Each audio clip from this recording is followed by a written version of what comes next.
আমরা অনেকেই শখ করে আমাদের বাগানের মধ্যে পুনে, ব্যাঙ্গালোর, আমেরিকান ভ্যারাইটির জবা দু তিনটে অবশ্যই করে থাকি। অনেকের গাছে ফুল আসে, অনেকের গাছে কুঁড়ি এসে কুঁড়ি ঝরে যায়, বা ফুলগুলো ফুটলেও সাইজ খুব একটা ভালো হয় না। তার পাশাপাশি গাছটি কিছুদিন থাকার পর যখন হালকা গরম পড়া শুরু করবে, সেই সময়তে বিভিন্ন ধরনের সমস্যার সৃষ্টি করে মারা যায়। আজকে বন্ধুরা আমাদের এই সমস্ত যে পুনে, ব্যাঙ্গালোর ভ্যারাইটির জবা গাছ রয়েছে, এই সমস্ত জবা গাছের ডিটেল পরিচর্যা নিয়ে আলোচনা করব এবং আমরা গাছে কি যত্ন করে গাছে প্রচুর পরিমাণ ফুল নিয়ে আসতে পারবো, সেটাই আজকের ভিডিওর মূল লক্ষ্য। নমস্কার বন্ধুরা, আমি অনিশ এবং আপনারা দেখছেন গার্ডেনিং বাংলা। আজকের ভিডিও সকলকে করছি অনেক অনেক স্বাগত। তো বন্ধুরা, জবা গাছ নিয়ে অনেক দিন ভিডিও দেওয়া হয়নি, অনেকে ডিসেম্বর মাসের পরিচর্যাটা জানতে চেয়েছিলেন। আজকে মূলত হবে এই পুনে, ব্যাঙ্গালোর, আমেরিকান ভ্যারাইটির জবার ডিসেম্বরের পরিচর্যা। 5টা টিপস নিয়ে আলোচনা করব। এই 5টা টিপস এই গোটা ডিসেম্বর মাস জুড়ে মেনে চলতে পারলেই আমাদের গাছেও প্রচুর ফুল ফুটবে এবং গরমের শুরু থেকে গাছগুলোতে বাম্পার ফুল আসা শুরু হয়ে যাবে। এই যে গাছগুলোতে দেখছো কিরম পরিমাণে ফুল আসছে, এবং এই গাছটির বয়স হবে আজ 1.5 মাস। 1.5 মাসের মধ্যে গাছটি কীরকমভাবে তত্তর করে বেড়ে উঠেছে, ঠিক আপনাদের গাছও এইরকমই বেড়ে উঠবে। খালি আপনাদের ভিডিওটা ধৈর্য ধরে দেখতে হবে। এবং সকলকে অনুরোধ করবো, যদি ভিডিওটি ভালো লাগে আপনারা একটি করে লাইক করতে পারেন এবং পারলে একটি সাবস্ক্রাইব করে নিতে পারেন যারা এখনও সাবস্ক্রাইব করেননি। এবং মন দিয়ে ভিডিওটি দেখুন এবং নিজের গাছে বলা টিপসগুলো অ্যাপ্লাই করুন। প্রথম টিপস যেটা নিয়ে আলোচনা করা, সেইটা হচ্ছে গাছটিকে এমন একটা জায়গার মধ্যে প্রতিস্থাপন করা যে জায়গাটির মধ্যে গাছটি খুব সহজে বেড়ে উঠতে পারবে। যেমন তোমরা দেখছো আমি এখানে গ্রো ব্যাগ ইউজ করছি। এই এইচডিপি গ্রো ব্যাগগুলো আমাদের বাগানের জন্য খুবই উপযোগী। তোমরা এবার অনেকেই বলবে জবা গাছ মাটির টবে ভালো হয়, প্লাস্টিক টবে ভালো হয় না, গ্রো ব্যাগে ভালো হয় না, কিন্তু সেটা কিন্তু নয় বন্ধুরা। সব থেকে ভালো কিন্তু গ্রো ব্যাগ।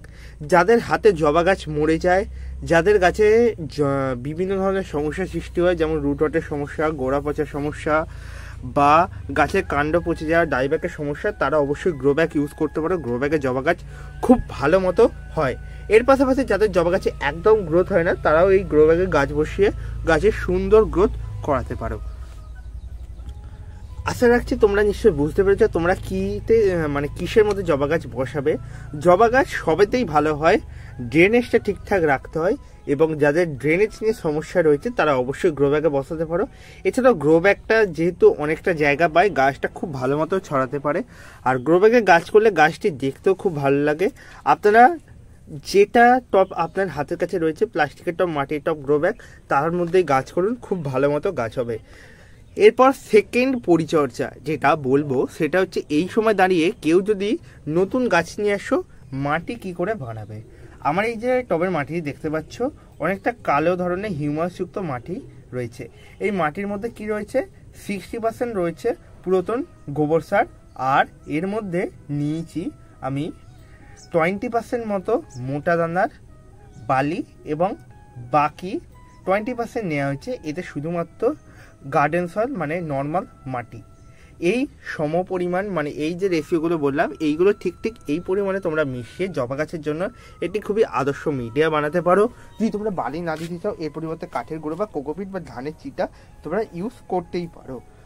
আর মূলত বন্ধুরা, মাটিটা এতটা ওয়েল ড্রেন এবং ঝুরঝুরে বানাতে হবে যাতে গাছটি ভালো মতো শিকড় চলাচল করে বেড়ে উঠতে পারে। এই গেল বন্ধুরা মাটি তৈরির বিষয়।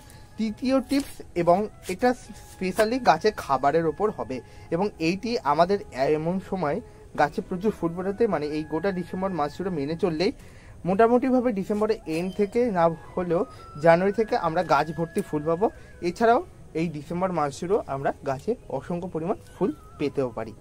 যেমন বন্ধুরা, খাবার হিসেবে গাছে কী দেবো, অনেকে গাছে মিশ্র খাবার দাও শুধুমাত্র, অনেকে বা সরষের খোল পচা বা নিজে তৈরি অর্গানিক লিকুইড সার দাও, বা কম্পোস্ট সারকে লিকুইড করে দাও, বা শুধু কম্পোস্ট সার দাও। আমি একটা কথা বলি শোনো, জবা গাছ কিন্তু প্রচুর খেতে ভালোবাসে। তোমরা যদি কম্পোস্ট সার বা মিক্স সারও দাও, তার পাশাপাশি সপ্তাহে একবার করে যে কোনো ধরনের কেমিক্যাল এনপিকে সার, যেমন 19-19-19, 20-20-20, 13-13-13, এই ধরনের যে কোনো এনপিকে রাসায়নিক সার কেমিক্যাল সার তোমরা গাছে স্প্রে করে দিতে পারো। এটি জবা গাছে প্রচুর পরিমাণ ফুল ফোটাতে গাছকে সাহায্য করবে। এর পাশাপাশি মাটিতে এনপিকে 15-15-15, এনপিকে 10-26-26 এগুলো দিয়ে তোমরা গাছে অসংখ্য পরিমাণে ফুল আনতে পারো। এছাড়াও সপ্তাহে একবার করে যে কোনো ধরনের খাবার আমাদের এই জবা গাছগুলোতে প্রয়োগ করতে হবে। এবং জবা গাছে যদি আমরা খাবার না দিই সেক্ষেত্রে আমরা দেখবো যে সমস্ত গাছে কুঁড়িগুলো দেখা দিচ্ছে, সেই কুঁড়িগুলো দেখা দেওয়ার কিছুদিন পরে গাছ থেকে ঝরে পড়ে যাচ্ছে। এই ধরনের সমস্যায় অনেকেই নিশ্চয়ই জর্জরিত। এরপর চতুর্থ টিপসটা থাকলো গাছে রোগ পোকার সমস্যা নিয়ে। গাছের রোগ পোকার সমস্যা আপনারা নিশ্চয়ই গাছের এই পাতাগুলিকে লক্ষ্য করেছেন। এই যে পাতাটা রয়েছে, এই যে অংশটা, এইটা মূলত হয়েছে মাকড়ের সমস্যার কারণে। বেশ কিছুদিন বাবদ আমার গাছটার প্রতি একটু নজর কম পড়েছিল, তার কারণে গাছটিতে এই মাকড়ের সমস্যা সৃষ্টি হয়েছে। এই মাকড়ের সমস্যা থেকে গাছকে মুক্ত রাখতে গেলে আমাদের টাফকর বা রোগর বা থিটা যে কোনো একটা কীটনাশক আমাদের গাছে স্প্রে করতে হবে। এই কীটনাশকগুলো আমাদের গাছে এই ধরনের মাকড়ের সমস্যা সলভ করতে অনেক সাহায্য করে। এবং জবা গাছের চিরশত্রু মিলিবাগ দূরে রাখতে হলে একতারা, জুড়িমেলা ভার, এছাড়াও আমি প্রত্যেক সপ্তাহে একবার করে নিম তেল দিই। তা সত্ত্বেও গাছগুলোতে এরকম ধরনের পোকামাকড়ের উপদ্রব এই শীতকালের টাইমটাতে হয়েই থাকে। তোমাদের যাদের গাছে এই ধরনের সমস্যার সৃষ্টি হয়ে গিয়েছে ইতিমধ্যে, তারা একটা কাজ করতে পারো। 1 লিটার জলে লিকুইড সোপ বা ডেটল তোমরা নিয়ে নেবে 4 থেকে 5 ফোঁটা মতো, এবং ওতে নিম তেল দিতে পারো বা যে কোনো একটা কীটনাশক দিয়ে ভালো করে ঝাঁকিয়ে নিয়ে গাছে স্প্রে করে দিতে পারো 2 থেকে 3 বার। এই কাজটি করতে পারলে গাছ থেকে এই ধরনের পোকামাকড় একদম চিরতরে বিদায় নিয়ে নেবে। এরপর বন্ধুরা 5th নম্বর টিপস, এবং এইটি আমাদের গাছে অসম্ভব পরিমাণে ফুল আনতে অবশ্যই সাহায্য করবে। সেইটি হচ্ছে বন্ধুরা আমাদের গাছে পিজিআর বা গ্রোথ রেগুলেটরের প্রয়োগ। পিজিআর বা গ্রোথ রেগুলেটর বলতে আমরা যেটা বুঝি সেটা হচ্ছে মিরাকুলার গ্রেন, সুপার সোনাটা, মোমোবিন, বুস্টার 2 এরকম ধরনের পিজিআর বা গ্রোথ রেগুলেটর। এইগুলো আমরা গাছে প্রয়োগ করব কেন? অনেকেরই মনে প্রশ্ন ওঠে, অনেকেই কি জানো, ঠিকঠাক পরিমাণে গাছে প্রয়োগ করলে আমরা গাছে অসম্ভব পরিমাণে নতুন নতুন গ্রোথ, শাখা প্রশাখা এই সমস্ত কিছু দেখতে পাবো এবং গাছে প্রচুর পরিমাণে আমরা ফুলও দেখতে পাবো। এবার বন্ধুরা যেটা তোমাদের সামনে তুলে ধরা, সেইটা হচ্ছে আমাদের গাছের মূল গেট আপটা কীরকমভাবে এরকম সুন্দর আমরা করতে পারি। 1.5 মাসের গাছ দেখে কেউ গাছটাকে বলবে গাছটি খালি ব্রাঞ্চেস বেরিয়েছে, দেখুন 1টা 2টো 3টে 4টে 5টা 6টা 7টা 8টা, এইটুকুনি ছোট্ট গাছে 8টা মতো ব্রাঞ্চেস। এই 8টা মতো ব্রাঞ্চেস আনতে গিয়ে আমাকে যে কাজটা করতে হচ্ছে সেটা হচ্ছে গাছের পিঞ্চিং করা বা প্রুনিং করা। এই যে অংশটা দেখছো এখান থেকে আমি প্রুনিং করে দিচ্ছিলাম, এর ফলে 2টো ব্রাঞ্চেস, আবার নিচের গোড়াতেও ঠিক সেম এই কাজটি করেছিলাম, এর ফলে আবার 2টো করে ব্রাঞ্চেস বেরিয়েছে।